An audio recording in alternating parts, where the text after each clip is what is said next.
Olha, é uma coisa que a gente precisa se perguntar, né? Como é que pode? Os bancos, eles não fabricam nada, certo? Não produzem um grão de arroz, não levantam uma parede e mesmo assim estão sempre ficando mais e mais ricos. Enquanto um monte de empresa quebra em crise, os bancos, eles batem recorde de lucro. Isso não é mágica, não é sorte, é o jeito que o negócio deles foi montado. Então, a ideia aqui é a gente mergulhar fundo para entender como esse jogo funciona e, o mais importante, como é que a gente pode virar ele a nosso favor. Pois é, essa é a pergunta de US$ 1 milhão, né? Como é que essa indústria consegue gerar uma riqueza tão absurda ano após ano, mesmo quando a economia não vai bem? A resposta, bom, ela está toda nas regras do sistema, umas regras que, para a maioria das pessoas, não são nada óbvias.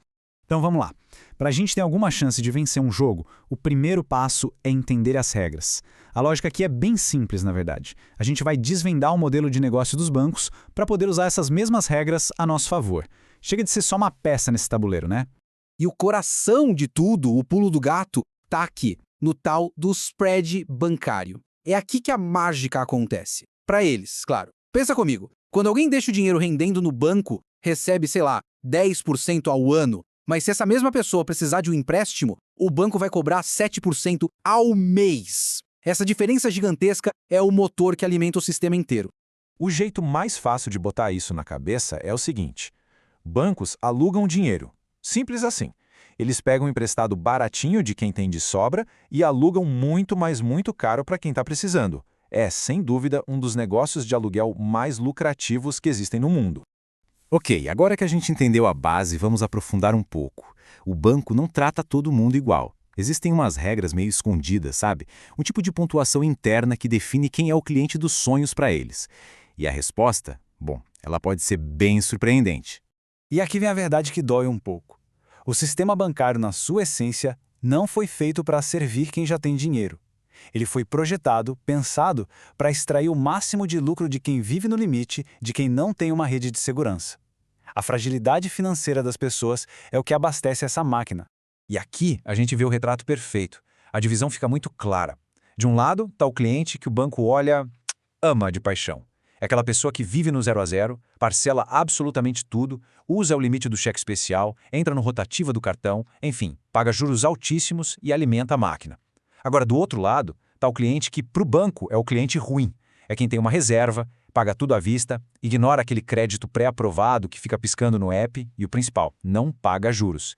Essa pessoa usa a estrutura do banco, claro, mas não dá o lucro que eles mais querem, sabe? Só que tem um ponto de virada. Tem um momento em que as regras do jogo começam a pender para o outro lado. E não é sobre ficar rico, não. É sobre parar de precisar do sistema com urgência. E existe um número que meio que simboliza essa virada. Aqui no Brasil, esse número mágico costuma girar em torno dos R$ 25 mil guardados.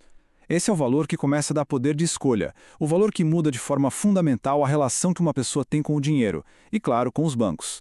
E olha, é muito importante entender isso aqui. R$ 25 mil não vão comprar um carro de luxo, não vão pagar uma vida de ostentação. O que esse dinheiro compra é algo infinitamente mais valioso. Ele compra fôlego. Compra a capacidade de resolver um imprevisto sem precisar correr para o banco. Compra autossuficiência de curto prazo. E para a gente ter uma ideia do tamanho disso, basta olhar a realidade do país. A grande maioria da população não tem nem R$ 1.000 guardados para uma emergência. Nesse cenário, ter 25 mil na reserva coloca uma pessoa lá no topo da pirâmide de proteção financeira do Brasil.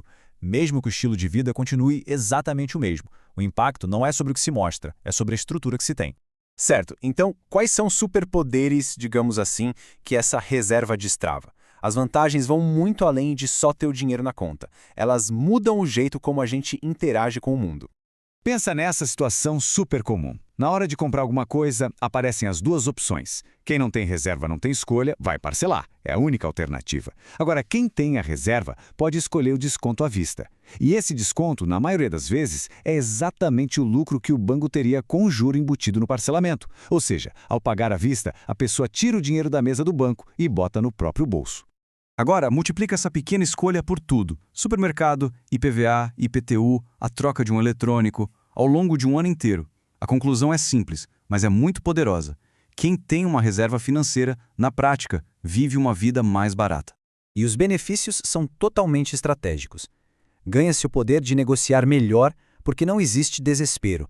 Ganha-se o poder de dizer não para uma taxa abusiva, de aproveitar uma boa oportunidade que aparece em um momento de crise. E talvez o mais importante de todos, ganha-se o poder de parar de pensar só no boleto do mês que vem e começar a planejar o futuro. E isso tudo gera uma transformação na cabeça da gente.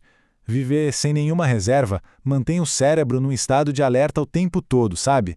Isso gera um estresse crônico e leva a decisões ruins, impulsivas. Com uma reserva, a pessoa dorme melhor, planeja melhor e, o principal, se torna alguém muito mais difícil de ser explorado pelo sistema.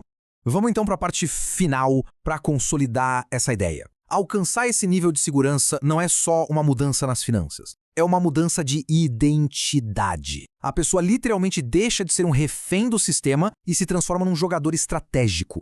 Sabe, tem um conceito que é fundamental em qualquer tipo de negociação e que se aplica perfeitamente aqui. Quem está desesperado por crédito acaba aceitando qualquer condição, né? Não tem escolha.